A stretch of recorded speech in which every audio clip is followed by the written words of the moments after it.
सत्यानगर नामक गांव में नगेंद्र नाम का एक गरीब किसान अपनी पत्नी सुमित्रा के साथ एक छोटे से घर में रहता था। नागेंद्र के पास जो जमीन थी वह उपजाऊ नहीं थी, इसलिए नगेंद्र दूसरों के खेतों में मजदूरी करके अपना घर चलाता था, जिससे नागेंद्र बहुत परेशान था। एक दिन नागेंद्र की पत्नी नगेंद्र से कहती है,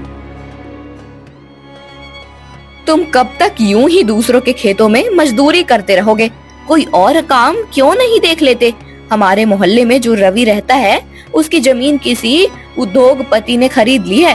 वह उस पर कंपनी बनाएगा। उसके बदले रवि को 1 करोड़ रुपए मिले हैं।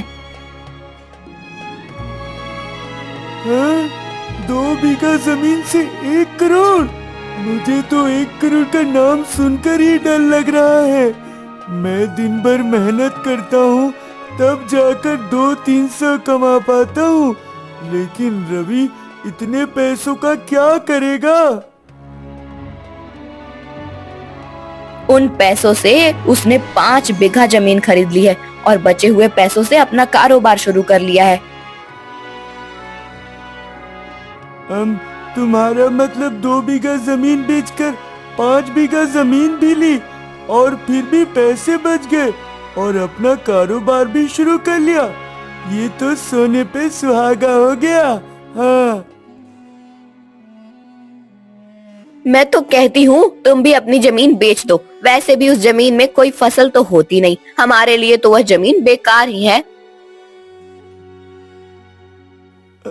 लेकिन सुमित्रा, मैं अपनी जमीन नहीं बेच सकता। वो मेरे पूर्वजों की निशानी है, जो पीढ़ी दर पीढ़ी चली आ रही है। मैं उसे बेचने के बारे में कैसे सोच सकता हूँ? तुम्हारी सोच अभी भी पहले जमाने की है। दुनिया को देखो कितनी आगे बढ़ रही है और तुम आज भी वही के वही हो। कभी अपने हालात भी देख लिया करो। पूरे दिन मेहनत मजदूरी करते हो, जब कहीं जाकर 200-300 कमा पाते हो, और कभी कभी तो वह भी नहीं कमा पाते। कभी बाहर निकल कर देखो दुनिया में क्या चल रहा है। तुम सही कह रही हो सुमित्रा। मैं अपनी जमीन बेच ही देता हूँ। मैं कल जमींदार के पास जाऊंगा। अगर उनकी नजर में कोई अमीर आदमी हो जो हमारी जमीन खरीद ले, इस जमीन को बेचकर हम दूसरी जमीन खरीद लेंगे जो उपजाऊ होगी और बचे हुए पैसे से कोई कारोबार कर लेंगे। हाँ। अगले ही दिन नागेंद्र जमींदार के घर पहुंच जाता है और जमींदार से कहता है, जमींदार जी, मुझे आपसे कुछ काम था। हाँ हाँ, बताओ नागेंद्र, क्या काम है? दरअसल मुझे अपनी जमीन बेचनी है। अगर आपकी नजर में कोई आदमी हो जो मेरी जमीन खरीद सके तो आप मुझे बता दीजिएगा। अच्छा, तुम कौन सी जमीन की बात कर रहे हो?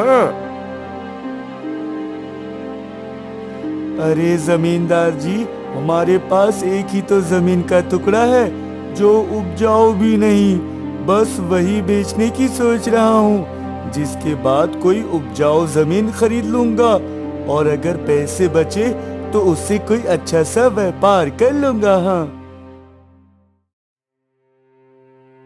जमींदार अपने मन में सोचता है कि नागेंद्र की वो जमीन तो बहुत महंगी है, लगभग 1 करोड़ की। अगर वो जमीन मेरे हाथ लग जाए तो मैं तो माला माल हो जाऊंगा। नागेंद्र, तुम सही कह रहे हो। एक काम करना, कल मुझे एक बार अपनी जमीन के कागज दिखा देना, फिर मैं तुम्हारी जमीन बिकवा दूंगा।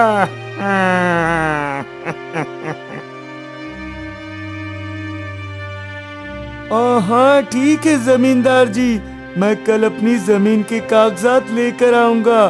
ठीक है। इतना कहकर नगेंद्र अपने घर चला जाता है। उस रात जमींदार अपने बिस्तर पर लेटे हुए नगेंद्र की जमीन अपने नाम कराने की योजना बना रहा था। अगले दिन नगेंद्र अपनी जमीन के कागजात लेकर जमींदार के घर पहुंच जाता है। ये लीजिए जमींदार जी, मेरे जमीन के कागजात।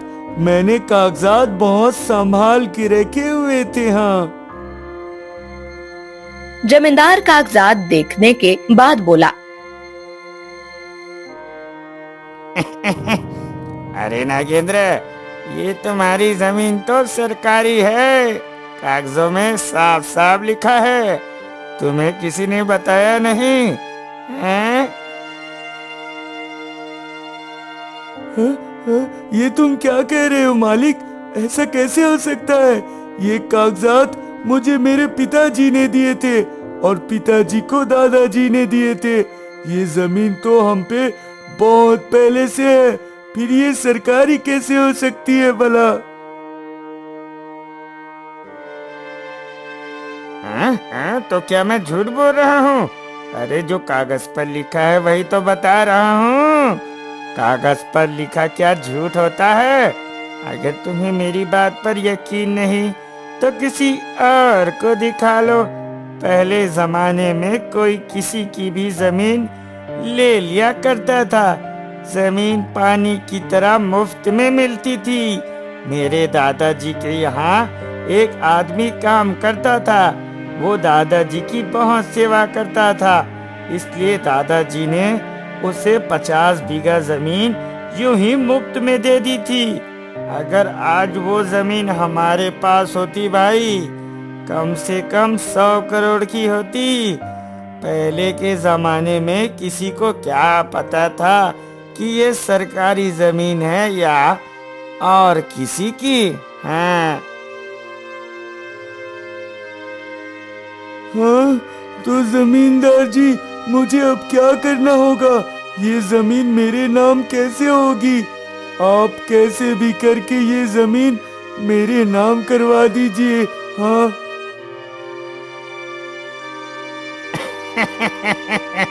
सरकारी जमीन किसी के नाम नहीं होती, उस पर सिर्फ सरकार का ही हक होता है।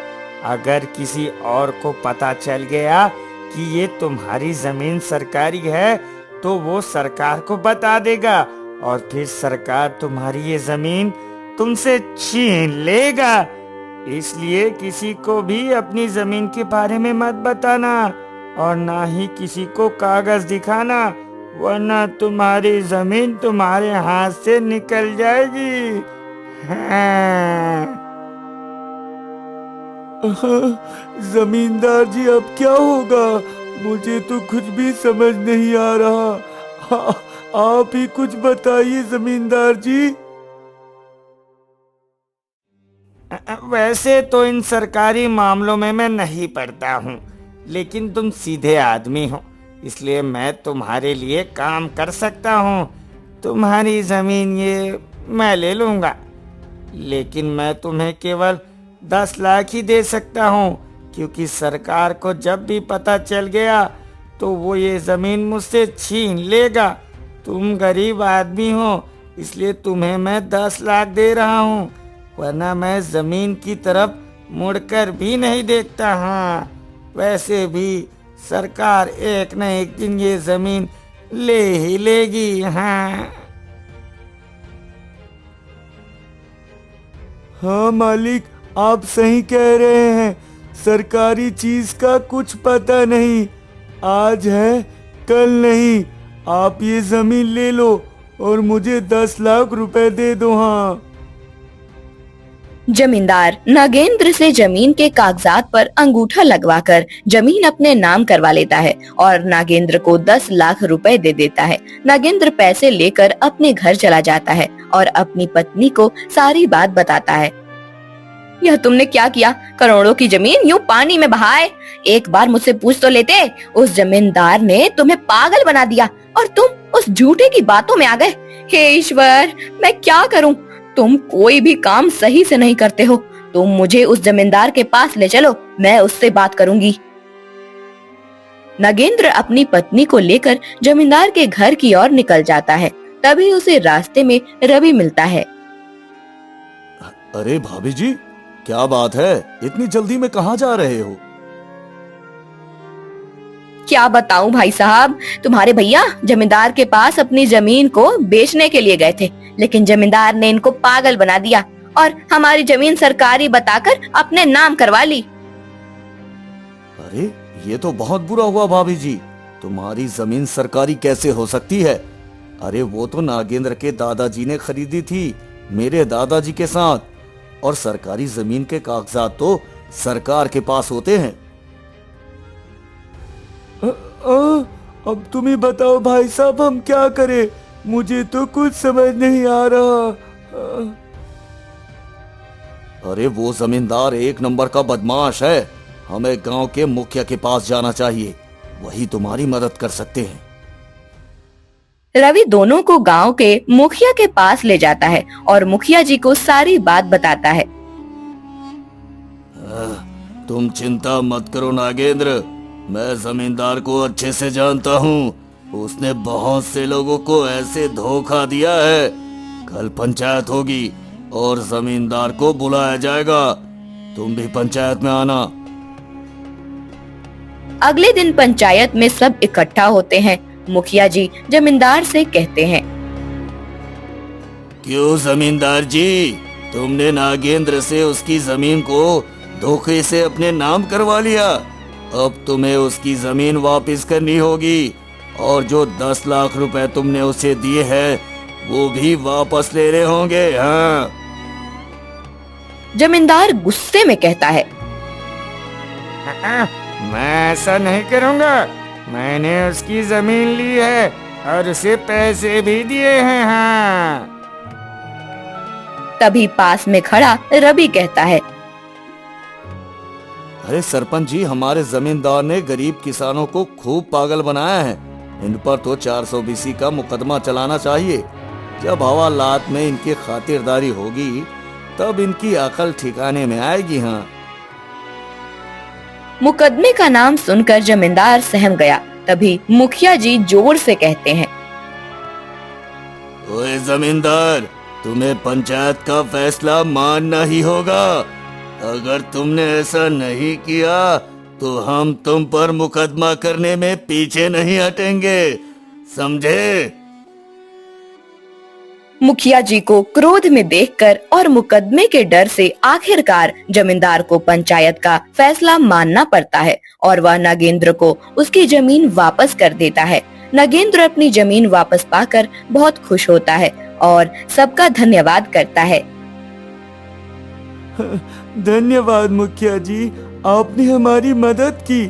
अब मैं समझ गया हूँ कि हमेशा सोच समझकर ही फैसले करने चाहिए, ना कि जल्दबाजी में।